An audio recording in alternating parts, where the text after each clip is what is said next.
Our Palm Sunday passage today, picking one out of the several from the Revised Common Lectionary, is in Matthew chapter 21. I'm going to be reading verses 1 through 11 out of the New International Version. It says as such in Matthew 21:1, "As they approached Jerusalem and came to Bethphage on the Mount of Olives, Jesus sent 2 disciples, saying to them, 'Go to the village ahead of you, and at once you will find a donkey tied there with her colt by her. Untie them and bring them to me. If anyone says anything to you, say, "The Lord needs them," and he will send them right away.' This took place to fulfill what was spoken through the prophet. 'Say to daughter Zion, see, your king comes to you, gentle and riding on a donkey, and on a colt, the foal of a donkey.' The disciples went and did as Jesus had instructed them. They brought the donkey and the colt and placed their cloaks on them for Jesus to sit on. A very large crowd spread their cloaks on the road, while others cut branches from the trees and spread them on the road. The crowds that went ahead of him and those that followed shouted, 'Hosanna to the Son of David! Blessed is he who comes in the name of the Lord! Hosanna in the highest heaven!' When Jesus entered Jerusalem, the whole city was stirred and asked, 'Who is this?' The crowds answered, 'This is Jesus, the prophet from Nazareth in Galilee.'"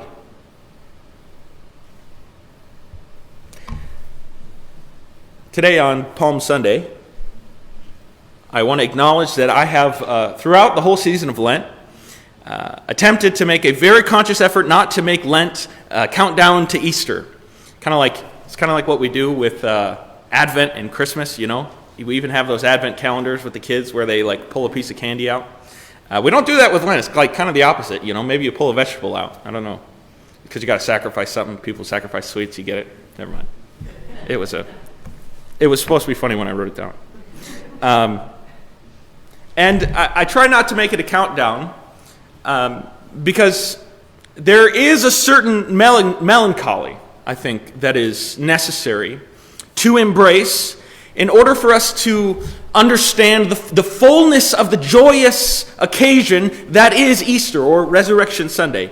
And actually, the closer that we get to Easter Sunday, our solemnity should necessarily escalate with it, with Good Friday being kind of the pinnacle moment. And actually, Joe has written a beautiful reflection on this idea, and I think that if you look in your emails throughout the week, you will find it prior to our noon service this Friday. It'll be coming out this week. He wrote a beautiful reflection on, I put Good Friday in quotations, because it seems to be the least good day out of the whole Christian calendar. So look forward to that. It will be a good primer for this upcoming Friday. I say that because Palm Sunday can almost feel like this day of celebration. Isn't that it? We all just wave palms. We sang this very grand song. And when we read it here in Matthew, that's exactly what it seems to be. People are very excited. There's anticipation in the air. They're treating Jesus very much like a king, welcoming him as he rides into the city like a Davidic king. And this moment is tied to the prophecy in Zechariah, quote, "See, your king comes to you, humble and riding on a donkey, on a colt, the foal of a donkey." And Matthew kind of tells the story in a way that sounds like there are 2 animals. This is really interesting because I was reading through the various Gospels this week. And you always see a depiction, right? When you see this depiction of Jesus, he's riding on a donkey, but where's the other one? You know, when we read it, it said there was a donkey and a colt, the young one. So that's actually really interesting. Likely, so when we read it contextually in Zechariah, he's using a poetic parallelism. And so he's trying to overemphasize by renaming what this donkey is several times. But he's actually, in Zechariah, he's only talking about one animal. But in Matthew, in what we just read, Matthew, whoever is writing it, seems to have taken this prophecy over literally in order to make sure that Jesus fulfills every concrete detail of the prophecy. The other Gospels actually present it as one animal instead of 2. But that's just extra credit there. You don't need to know that. Either way, the meaning holds. The donkey is a sign of humility, absolutely, yes. But it's also a sign of royalty. A lot of people, they misunderstand that because it's very much reflecting a Davidic tradition. In Israel's tradition, kings like David, they were associated with riding donkeys in times of peace as opposed to riding war horses, right? So what the crowd sees in their time, why they're so excited about a man riding a donkey is because it is royal. It's something that they're supposed to be doing. They're seeing exactly what they're hoping for. They see a king who is humble, a king who is just, but still unmistakably a king. And that is kind of the idea around David, a king from humble beginnings who relies on the Lord, right? Okay. But this feels like this weird, interesting spike in this season of Lent, where we're supposed to be sacrificing and we're supposed to be giving up, right? Isn't it supposed to be kind of all downhill from the Mount of Transfiguration? Heading towards the cross every day is supposed to be a little bit more somber than the last, you know? So I'm reading this and I'm going like, well, what's up with this big old kingly celebration that everybody seems to be having? And people are chanting and they're throwing down their coats and they've got palm leaves and doing exactly what we were doing right now. It's a show, it's attention. There's a lot of things going on. It gets people riled up. Everybody's crying out, Hosanna! But that word really isn't just an act of praise. It literally means save us. Save us now. So this isn't just a celebration. Actually, it's a cry. It's a cry for deliverance, a cry for rescue, a cry for God to finally act. They think that they are welcoming a king, but what they're really doing is begging for this king to bring them salvation. And the irony is, salvation is already riding into the city, just probably not in the way that they're expecting. When they're shouting Hosanna at Jesus, they're not just celebrating. They're trying to reinforce an image of who they believe that he is. They're calling for a king who will rise up and overthrow their oppressors. Rome, yes, but also the corrupt system. It's a little bit closer to home, embodied by rulers like Herod Antipas, who is really a puppet king that was propped up by Caesar. In the eyes of the people, this is it's a joyous, it is a momentous and exciting occasion, a parade that is supposed to be happening for the ages, one indeed that we still remember today. And this is what everyone saw, including Jesus' most intimate followers, his disciples. And I would say this is also what's celebrated all around the world today, unless you're Eastern Orthodox and it's next week. That's a different story. You can come and ask me about that. That's really weird. I have a friend who's Eastern Orthodox, and I sent him a message this morning and said, I'll say Happy Palm Sunday to you next week. They're just like 1 week off. I don't know. Maybe they didn't get the memo a couple thousand years ago. But anyway, it's supposed to be this very joyous occasion. And Palm Sunday is the joyous occasion, before an even more joyous occasion, which is Good Friday, which comes before the most joyous occasion, which is Easter or Resurrection Sunday. And it just seems like this series of high highs, celebration after celebration. And we do that, we celebrate, we have joy when we do this because we have hindsight, right? So I don't really blame us for doing that. We celebrate because we have hindsight, but the people during the time of Jesus were celebrating because they didn't have foresight. They didn't know what was about to happen. So the question that I'm asking myself as I'm reading through these various passages that we have for Palm Sunday, as I'm considering what people were thinking, why they were celebrating, what we're thinking today, why we celebrate today. I'm thinking through all that. I'm trying to put myself in that moment in order to better understand what's going on here. That's what helps us contextually when interpreting these passages. And then I had this thought. I thought, well, I've considered what everybody else is thinking, both today and in the past. But what was Jesus thinking about all this when it happened? Right? He's riding on a donkey, on a royal animal, but also an animal of peace, not a war horse, not with armor, not with a sword, not with plans to stir up an uprising or stage a coup. And he looks at everyone who cries out, and he knows exactly what they're expecting him to be. He knows. What's going through his mind, right? Well, we actually don't have to guess. On this celebratory journey, the day of the parade, it says in the Gospel of Luke, chapter 19, says this of Jesus. As he approached Jerusalem and saw the city, he wept over it and said, if you, even you, had only known this day what would bring you peace. But now it is hidden from your eyes. So I ask you on this Palm Sunday, as you reflect on the joy of the resurrection, the meals with family, the coming spring, all the good things that are on the way, in the midst of this season of celebration all over the world, the highest of holidays in our faith, do you, even you, on this day, know what would bring you peace? There are many times that we talk about the final destination, the joy of the resurrection, this transformation that beautifully happens not only in the story of Christ, but in our lives. It's beautiful, it's joyous, conversion, baptism, all these wonderful things that are happening. We proudly bear as a symbol on our bodies, on our buildings, even inked onto our skin, which is not a sin, by the way, the cross. And to us, it has become a symbol of celebration, a sign of peace, a sign of blessing. But on this day, do we know intimately the process by which a sign of shame and suffering and despair became a sacred symbol of peace? Because it didn't happen all at once. It wasn't instant, it wasn't obvious, and it certainly didn't feel like peace in the moment. It came through betrayal, through abandonment, through pain, humiliation, and ultimately through death. It came through the slow unraveling of everything people thought they knew about God.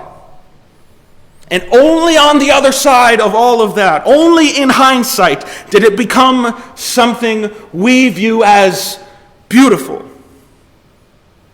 Only then did the cross become a symbol of peace, which means that on Palm Sunday, we're not quite there yet. When we look at the cross, to us, it is not yet a symbol of peace. We're still in a moment, the moment of misunderstanding in the story, still in the moment of expectation, still crying out, Hosanna, save us now, without fully knowing what that salvation will require. You see, what people saw as Christ rode by, as people threw their garments down to make a path for him, as they chanted his name, as they had their palms, what they saw was a parade. But from the eyes of Jesus, it was no parade. It was a funeral procession. He saw in the eyes of all that he passed, yes, the joy of a coming Savior, but he also saw the deep anger that would well up not many days from now when those exact same people would cry out for his crucifixion. And yet, he still walked that road. Because he knew what peace required of him. There are so many times that we read the stories of Jesus and we read his teaching, his analogies, all these things that he says, and we kind of scratch our heads in confusion. Seriously, I don't think many people want to admit that. Sometimes it gets confusing. It's not entirely clear what he's going for all the time. Why do you think that there's a different church on every corner that's kind of peddling a different Jesus? Look at denominationalism in the United States. If it was that clear, we'd probably all be in one building, wouldn't we? And there's a reason that he taught that way, but I don't think that it's just because he was a bad communicator. But it's hard to understand him, and kind of that's just the way it is. But not only are his teachings difficult to understand, but his actions are equally, if not more, difficult to interpret. That's kind of the theme that we've been going throughout Lent. Jesus continually surprises us Not only us today, but everybody back then. Everybody misunderstood him. He continually subverts our expectations. And in a world today where everything makes sense, we assume that we can have a rational explanation for everything. Even if we don't know it right now, we just trust that if we give it enough time and we throw enough science at it, that it can be figured out. Everything makes sense, right? That's how we understand the universe. And I'm not anti-science by any means. Come to the Messy Bible Studies when we start it up again in the fall. That'll be fun. But that's how we primarily view the world. We'll be able to figure everything out eventually, even if we don't know it right now. But in the midst of all that we have learned, all that we know, our relationship with uncertainty, in the midst of that, Jesus is still an anomaly to me. A celebration for us is a funeral for him.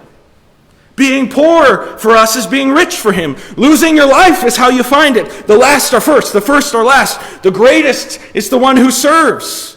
The leader is the one who washes feet. The blessed are not the powerful, but the poor in spirit. The ones who mourn, the ones who meek, the ones who are merciful. These are the ones who he calls blessed.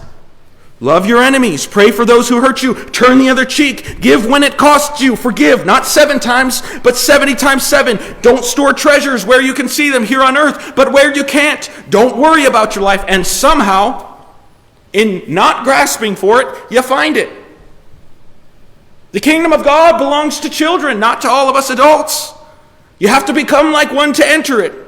Not more certain, not more in control, but less guarded, less self-conscious, less concerned with yourself. The one who exalts himself will be humbled, and the one who humbles himself will be exalted. The stone the builders rejected becomes the cornerstone. The cross, an instrument of shame, becomes a symbol of glory. Everything is backwards. And now here on Palm Sunday, what looks like a parade is actually a funeral procession. What looks like a coming victory is actually surrender. What looks like the beginning of a political revolution is actually the beginning of a political execution. Jesus doesn't just challenge our expectations, he reverses them. He turns them inside out. And if we're being honest, a lot of the time, it just doesn't make sense to us. But maybe in a world where everything makes too much sense, we ought to pay very special attention to that which doesn't. Maybe the places where Jesus confuses us are the very places where we are being actively invited to see the world differently. Maybe the moments that feel backwards are actually the moments where something true and good and beautiful is breaking through. Because if Palm Sunday teaches us anything, it's that we can be shouting Hosanna, we can be right there, waving our palms, joining the crowd, and still completely miss what God is doing. And I don't say that to shame us. I say that because it means we're not alone. We're not the first to misunderstand. We're not the first to expect something different. We're not the first to cry out for salvation without realizing what that salvation will entail. But the good news, the grace in all of this, is that Jesus does not turn around. Even when we misunderstand him, he keeps coming. Even when we choose a different path for ourselves, he stays on his. He rides into the city anyway. He walks down that road anyway. He goes to the cross anyway. And maybe that's what peace actually looks like. Not control, not certainty, not everything making sense, but a love that just keeps on going, even when it's misunderstood. That's all I got. Amen. P.S. As you go throughout the week this week, I want you to pay attention to those places where things don't make sense, where maybe your expectations get disrupted a little bit, where life doesn't go maybe the way that you planned. And instead of rushing past those moments, sit in them. And more than that, try in small ways to live backwards. When you want to be first, choose to step back. When you want to hold on to things, let go. When you really want to be understood, maybe take all that same energy and try to understand somebody else. When you want to control, try to surrender. As we enter into Holy Week this week, ask God to subvert your instincts, to reshape your perspective, to help you see beyond what feels obvious or natural. Because it very well might be that God is doing something there, something deeper, something truer, something that maybe we just don't understand yet. That's all I got now.